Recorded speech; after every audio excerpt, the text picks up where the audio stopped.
Muy buenas tardes, profesor. Yo elegí la especialidad de fisioterapia respiratoria porque hoy en día es un importante problema de salud pública, ya sea en asma, bronquitis, en EPOC, enfermedad pulmonar obstructiva crónica, y eso nos aqueja a niños y adultos. Nosotros los ayudamos expectorando sus secreciones, también mejoramos su ventilación pulmonar y su oxigenación.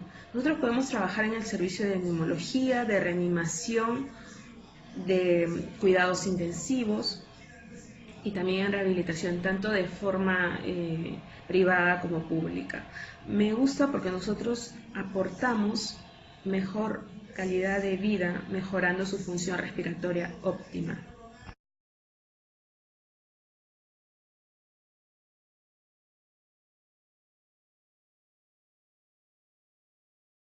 Buenas tardes, mi nombre es Violeta de Carpio Tena, soy licenciada en Terapia Física y Rehabilitación con especialidad en fisioterapia cardiorrespiratoria. Actualmente me encuentro cursando el Serum acá en el Centro de Salud Ermitaño Bajo.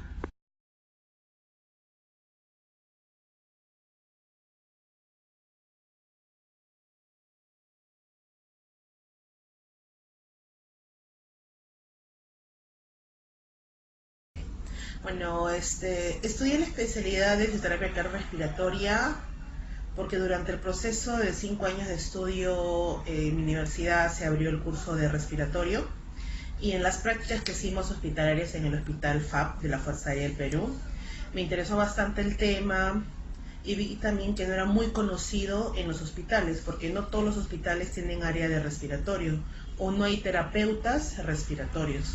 Entonces, pero hay bastante demanda de pacientes, porque hay pacientes que tienen fibrosis pulmonar, pacientes con neumonía, cualquier tipo de patología respiratoria, y a veces los hospitales no tienen el abasto para tratar este tipo de pacientes. Entonces, con las prácticas hospitalarias, con todo lo que aprendí, me fue como encariñando con el tema, me empezó a gustar, quería investigar más sobre el tema. Entonces, cuando supe que había un curso de especialidad, me interesé, postulé, entré para la especialidad, lo estudié por un año. En las prácticas de la especialidad también vi que, por ejemplo, en los hospitales del seguro, en el salud o del propio MINSA, no hay los suficientes terapeutas respiratorios que necesitan, ¿no? O sea, la demanda es abismal, porque solamente hay un terapeuta respiratorio por cada 20 pacientes. Entonces, eso hizo que aún más me interese la carrera, ¿no? Y acá mi proyecto es, de acá a 1, 2, 3 años, ir al extranjero para seguir aprendiendo más, porque no solo quedarme con los conocimientos de acá, ¿no? Ir al extranjero, capacitarme, conocer más, abordar mejor el tema de la especialidad respiratoria.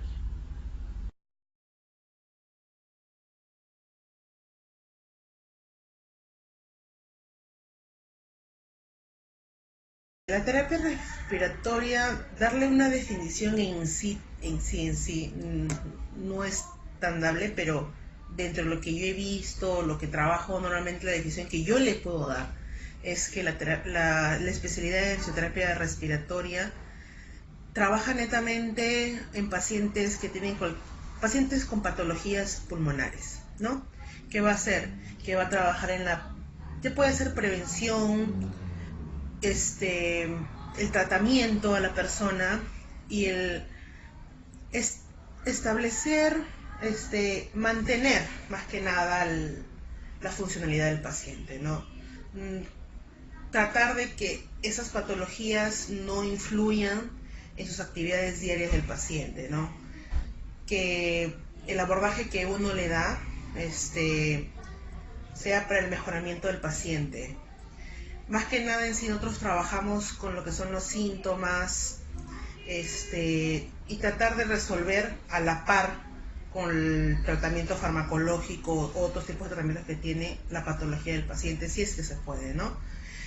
Respecto a las áreas que trabajamos nosotros, trabajamos en todas las áreas, ¿no? Ya sea UCI, UCIN, hospitalización, paciente ambulatorio, particularmente pacientes En el área multidisciplinaria, por ejemplo, trabajamos a la par con lo que es los médicos, con las enfermeras, se podría decir, con las técnicas de enfermería, más que nada eso, ¿no?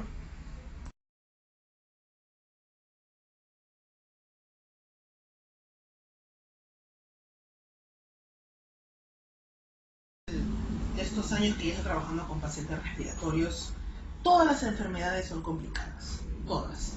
Algunas se resuelven, otras no, porque ya son patologías que vienen a causas del estilo de vida de la persona. Pero la más complicada y las más agobiantes que he visto en mi experiencia son pacientes con EPOC, fibrosis pulmonar y fibrosis quística. ¿Por qué? Porque son personas, por ejemplo, en fibrosis pulmonar y fibrosis quística, que siempre van a tener secreciones. Entonces, son los pacientes que constantemente van a tener que estar eliminando las secreciones, pero a veces no tienen la suficiente fuerza muscular para poder eliminarlas, ¿no? Y normalmente cuando se llenan de tantas secreciones hace que desarrollen otro tipo de, no sé, patologías, no, consecuencias que los lleven a internamiento a un hospital, ¿no? En EPOC, una vez diagnosticado con EPOC, toda la vida va a tener EPOC, ¿no? Pacientes fumadores. Fibrosis pulmonar, lo mismo. Son pacientes que ya no hay la propiedad de reversibilidad no hay, porque cada patología tiene sus características, ¿no?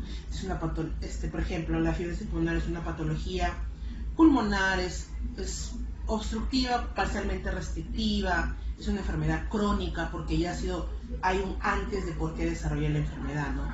Entonces, netamente es eso, ¿no? Son pacientes, se podría decir, que a causa de su estilo de vida han llegado a desarrollar esa enfermedad. Entonces serían más que nada, sí, por las tres patologías, ¿no? EPOC, fibrosis pulmonar y la fibrosis quística, que es algo ya genético, ¿no?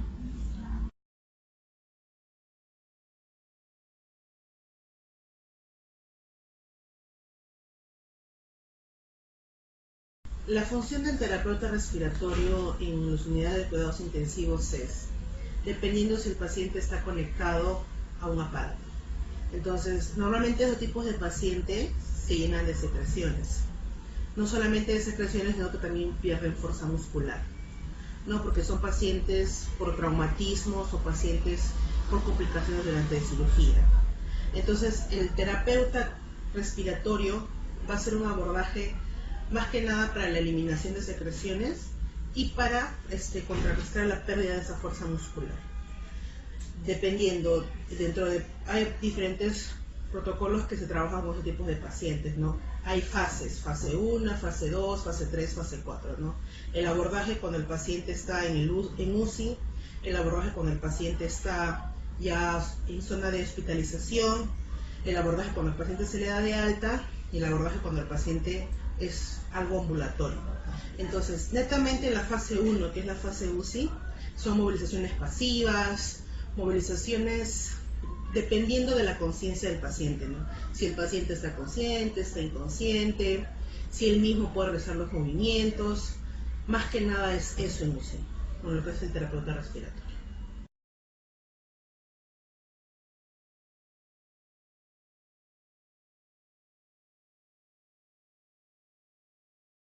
El abordaje de un paciente crítico va a depender netamente de la patología de fondo del paciente. Normalmente los pacientes críticos van a sufrir lo que es el acúmulo de secreciones. Normalmente son inconscientes. Entonces, a este tipo de pacientes se les hace técnicas de higiene bronquial, movilización de secreciones, para llegar a una sesión de terapia satisfactoria cuando el paciente ya tose y elimina la secreción. Si es un paciente que no está conectado a ventilador mecánico. Un paciente ya conectado, el abordaje es diferente, ¿no? Se le va a ver cuánto fuerza muscular hay, se le hace una combinación de terapia física con terapia respiratoria. No solamente yo entro y abordo lo que es netamente área pulmonar, no. Hago un abordaje global, tanto terapia física como terapia respiratoria, ambas cosas en el paciente. Entonces, netamente el abordaje depende de la patología del fondo del paciente, de la historia clínica, de cómo llegó al paciente a ese estado.